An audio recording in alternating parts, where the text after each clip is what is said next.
When I woke up this morning, I was tagged in a video.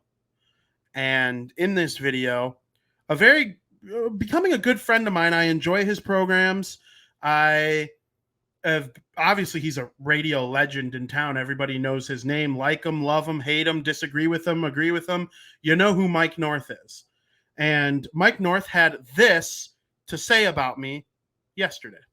Due respect to the Parise family. I heard my guy Vinnie, who I love, and you know have been on the show. Yes. And I'll go on again. I love them. Mm-hmm. They have a great podcast because you get passion, but not always accuracy. Mm-hmm. Because his tweet today, and Vinnie would tell you this, said, because I saw it last night, I said, be careful, Vinnie. Why isn't Tony starting Mendick? Why isn't Tony starting Mendick? I saw that. I almost tweeted something to him. I said, give Josh Harrison a shot. They're not going to put him on the shelf. Mm-hmm. Tony La Russa will stick with every player in that locker room. Mm-hmm. And this is what many White Sox podcasters and fans are missing. That guy's got the locker room. They love him. They say it all the time. They know they got a guy that's got their back. Number one. Yeah. They do. It's period. No, the media can contrive any kind of friction. There's none. There's none. Okay, so what does Josh Harrison do last night? Mm-hmm. I watch early. I see him make a great backhanded play. I see, then he gets a home run. La Russa won't quit on him. Now, in Vinny's defense, he tweets out this morning, hey, Tony La Russa was right. I was wrong. That's all we needed to see. Yeah. No. He went that extra mile. Which I've been known to do maybe extra 5 miles.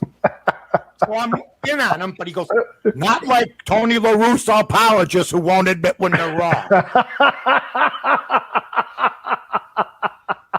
I love it. So all of a sudden, the apology turned into knocking the Tony La Russa apologist up against the wall. Okay? Mike North. I love you, Mike. I was wrong about Josh Harrison, okay? They didn't put Danny Mendick in the lineup. I thought he absolutely deserved to be the second baseman when Tim Anderson resumed his duties from injury, okay? They put Josh Harrison at second. He makes a couple incredible defensive plays at second base, and he hits a home run. And that home run served to be needed because they won the game by 1 run. Okay.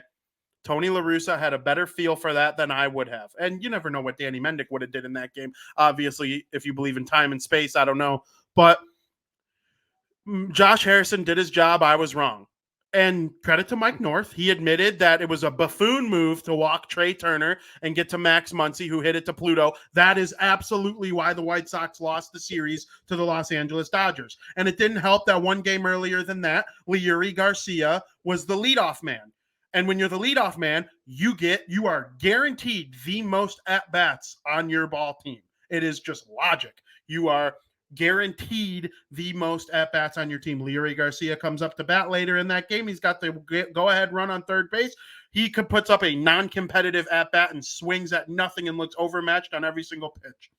There is no doubt that Tony La Russa has his guys' backs, and all the guys love playing for him. I never once questioned.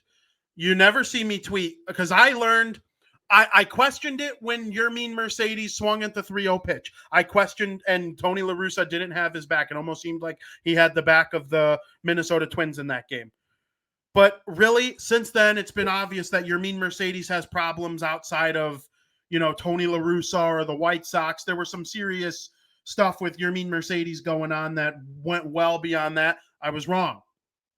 Tony La Russa clearly has Tim Anderson's back. Tim Anderson wouldn't call Tony La Russa a best friend, if he didn't believe he had his back. Tim Anderson will say F you to anyone and anyone he feels like, and he had Tony La Russa's back. And Jose Abreu, when he got beamed last year against Cleveland, Tony La Russa runs out there. You've all seen the gif of him slowly running out there. There's no doubt. And he had Leury Garcia's back when someone called him a utility player. He goes, Leury Garcia is not a utility player. even though, yes, he is a utility player, Tony. But, and my critiques of Tony La Russa have nothing to do with personal agendas or what he believes about this and that off the field or relationship with players. There's no doubt he's got his guys back. He's shown me that he's a good players manager. There's no doubt. I never once questioned that. And if I did, I have since redacted that statement. I hated the Yermin Mercedes thing in the time. I don't hate swinging at a 3-0 pitch because no lead is safe in baseball. Just ask the Philadelphia Phillies. But the way he treated Yermin Mercedes, obviously there was something beyond baseball there. My critiques with Tony La Russa only come with baseball operations. I don't like bad players leading off. I don't like Andrew Vaughn in the 9th spot. I don't like Jake Berger hitting lower than Harrison or Garcia. I hate when anybody but Vaughn is batting second. What the hell is Robert doing batting 7th earlier in the season? Those are in-game baseball things. Why in the world does Bennett Sousa come in the game when Kendall Graveman is perfectly fine in the bullpen? There are plenty of in-game issues that I have with Tony La Russa. Okay, he was right about Josh Harrison. I was wrong. Okay, I'll admit that. But I just want Mike to know it has nothing to do with Tony La Russa as a person or the way he treats his players. There's no friction in the Chicago White Sox locker room. I don't think they play uninspired like some people claim they do. Oh, I have one thing. I hate that they run into each other so much.